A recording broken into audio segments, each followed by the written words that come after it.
அஜித் சாரோட ஃபேன்ஸ் பார்த்தீங்க அப்படின்னா 2025 நியூ இயர் வந்து ஒரு பேடான ஒரு ஸ்டார்டிங்காக தான் இருந்தது. எல்லாருமே வந்துட்டு ரொம்ப டிசப்பாயின்மெண்ட்டாக இருந்தாங்க. அதுக்கு என்ன ரீசன் அப்படின்னா, விடாமுயற்சி படம் பொங்கலுக்கு ரிலீஸ் இல்ல அப்படின்ற ஒரு விஷயத்த சொல்லி ஸ்டார்ட் பண்ணிட்டாங்க. ஸோ அப்படி இருக்கக்கூடிய அஜித் ரசிகர்களுக்கு பொங்கல் இல்ல அப்படின்ற ஒரு வருத்தம் இருக்கும்போது, பொங்கல் வரும்போது இதுவரைக்கும் கிடைக்காத ஒரு பெரிய சந்தோஷத்தை வந்து அஜித் சார் வந்து கொடுத்துருக்காரு அப்படின்னு தான் சொல்லணும். ஸோ அதை பத்தியும் பேச போறோம். ஏன்னா படம் வந்திருந்தாலே அவ்வளவு பெரிய சந்தோஷம் இருந்திருக்காது. ஸோ அதை பத்தி பேச போறோம். அதை தாண்டி பார்த்தீங்க அப்படின்னா விடாமுயற்சி படத்தோட trailer and release date update வந்து அஜித் சாரே கொடுத்திருக்காரு. அதை பத்தியும் பேச போறோம். ஹாய் ஃப்ரெண்ட்ஸ், எல்லோருக்கும் மிகப்பெரிய வணக்கம். நான் ராஜா. நீங்கள் பார்த்து கொண்டிருப்பது 7 ஸ்டார் சினிமாஸ்.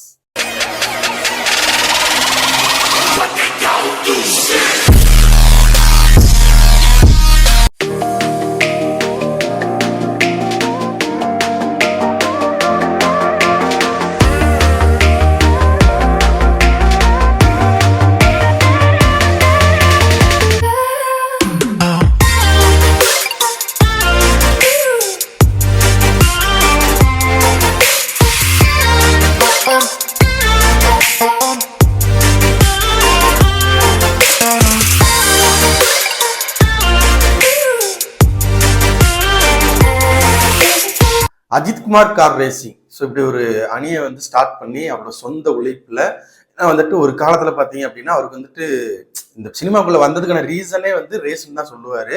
ஸோ நிறைய வந்துட்டு அவருக்கு பணம் தேவைப்பட்டிருக்கு. ஸோ அதுக்காக வந்துட்டு இன்வெஸ்ட் பண்றதுக்கு கூட ஆள் இல்லாம ரொம்ப கஷ்டப்பட்டு தான் வந்துட்டு இந்த இதெல்லாம் பண்ணிலாம் 2002, 2003, 2004 டயத்துல வந்துட்டு அந்த கார் ரேஸ் எல்லாம் போனாரு. ஒரு ஸ்டேஜுக்கு மேல அதை கண்டினியூ பண்ண முடியாம பல நெகட்டிவான விஷயங்கள்லாம் நடந்து, ஸோ அதுக்கப்புறம் இவ்வளவு பெரிய கேப் வந்து பெருசா வந்து வரணும் அப்படின்னு சொல்லி சினிமால பெரிய ஒரு ஸ்டாரா மாறி இன்னைக்கு பாத்தீங்க அப்படின்னா அவர் நினைச்சாருன்னா உட்காந்துட்டு கால் போட்டு வருஷத்துக்கு ஒரு படம் பிடிச்ச மாதிரி பண்ணிட்டு வருஷத்துக்கு 150 கோடி 200 கோடி சம்பளம் வாங்கக்கூடிய ஸ்டேஜுக்கு வந்துட்டாரு. 168 கோடி லாஸ்டா வாங்கியிருக்காரு இல்லையா?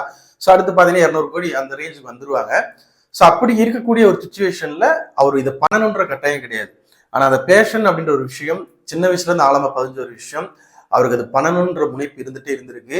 அதையும் தாண்டி ஒரு சினிமாவை தாண்டி நிறைய விஷயங்கள் பண்ணாலும் ஆனா அவருக்கு வந்து இந்த ரேஸ்ல ஏதாவது பண்ணி நம்ம அதில் வின் பண்ணணும் அப்படின்ற ஒரு ஆசை இருந்துட்டே இருந்திருக்கும்.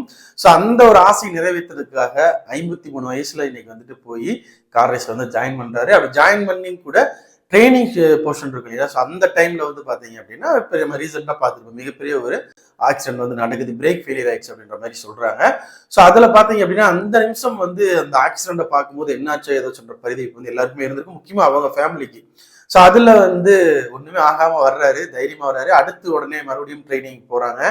ஸோ அதுக்கப்புறம் பாத்தீங்க அப்படின்னா ஏதோ வந்து வண்டி ஃபயர் ஆயிடுச்சு அப்படின்ற மாதிரி நெகட்டிவான விஷயங்கள் வருது. அஜித் சார் வந்து கலந்துக்காம அவர் வந்து வெறும் ஓனரா மட்டும் இருக்கட்டும் அப்படின்னு சொல்லி இன்னொரு டீம்ல ஓட்டுற மாதிரியான தகவல் நிறைய விஷயங்கள் நடந்து ஃபைனலா அஜித் சார் வந்து உள்ள என்ட்ரு ஆறாரு.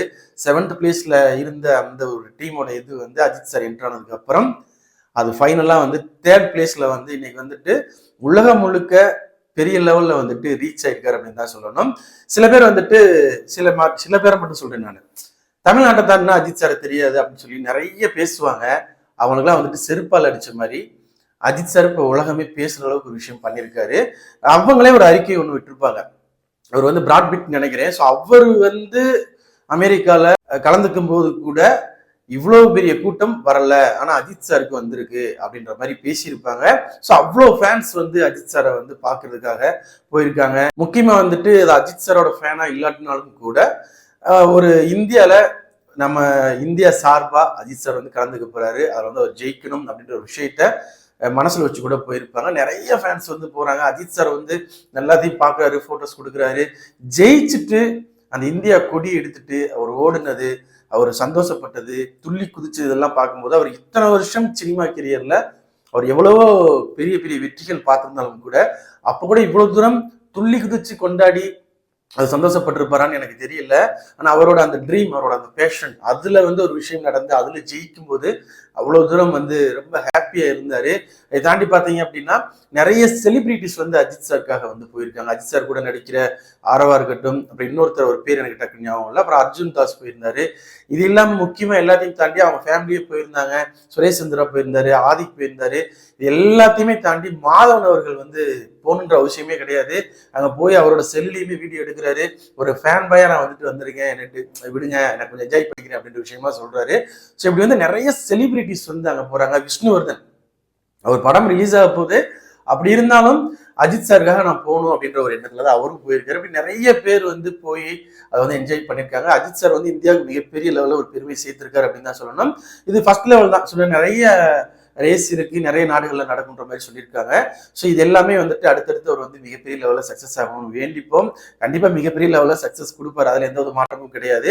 ஃபைனலா பாத்தீங்க அப்படின்னா அஜித் சார் வந்து அதான் நம்ம சொன்னோம் இல்லையா, 2025 மிகப்பெரிய ஒரு சந்தோஷத்தை கொடுத்துருக்காரு அப்படின்னு.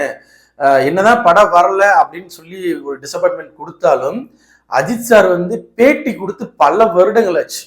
அதற்கான ஒரு வாய்ப்பா இந்த இடம் அமைஞ்சது. ஆனா வந்து அந்த பல வருடங்களுக்கு முன்னாடி அந்த பேட்டியில என்ன விஷயங்கள் சொல்லியிருப்பாரோ அதை கொஞ்சம் கூட மாறாம இப்பயும் அதே விஷயத்தை தான் சொல்லியிருக்காரு. உங்க குடும்பத்தை பாருங்க, நேரத்தை வீணடிக்காதீங்க, படிக்கிறவங்க நல்லா படிங்க, உழைக்கிறவங்க கடுமையா வேலை பார்க்குறவங்க கடுமையா உழைங்க, எல்லோரும் நல்லா இருக்கணும் ஆண்டவனை வேண்டிக்கிறேன்னு சொல்லி அங்க அப்ப என்ன சொல்லியிருப்பாரோ அதே விஷயத்தை இப்பயும் சொல்லியிருக்காரு. இதை தாண்டி வந்துட்டு படங்களோட அப்டேட் வந்து இது வரைக்கும் அஜித் சார் மூலமா நம்ம கேட்டதே இல்லை. ஸோ இந்த ஒரு பாக்கியமும் இந்த வருஷம் அமைஞ்சிருக்கு. ஸ்டார்டிங்லேயே வந்துட்டு நமக்கு வந்துட்டு அஜித் ஃபேன்ஸ் எல்லாருக்குமே வந்துட்டு மிகப்பெரிய ஒரு சந்தோஷத்தை வந்து கொடுத்துருக்காரு. படங்கள் 2 படங்கள் நடிச்சிருக்கேன். விடாமுயற்சி படம் ஜனவரியில் ரிலீஸ் ஆக போகுது, குட் பை டக்லி ஏப்ரல் ரிலீஸ் ஆக போகுதுன்ற விஷயத்த அபிஷியலா அவரே சொல்லிட்டாரு.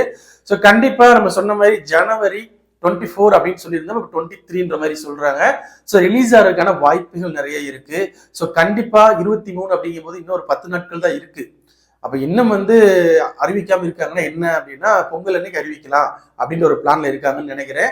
ஒருவேளை வந்து ட்ரெய்லர் ரிலீஸ் பண்ணி ட்ரெய்லர்ல அபிஷியல் ரிலீஸ் டேட் கொடுப்பாங்கன்னு நினைக்கிறேன். வெயிட் பண்ணி பார்ப்போம். ஸோ ஜனவரி 23 ரிலீஸ் ஆனால் நல்லதுதான். ஒரு 3 மாசம் கேப்ல மறுபடியும் குட் பை டக்லியும் ரிலீஸ் ஆகும்.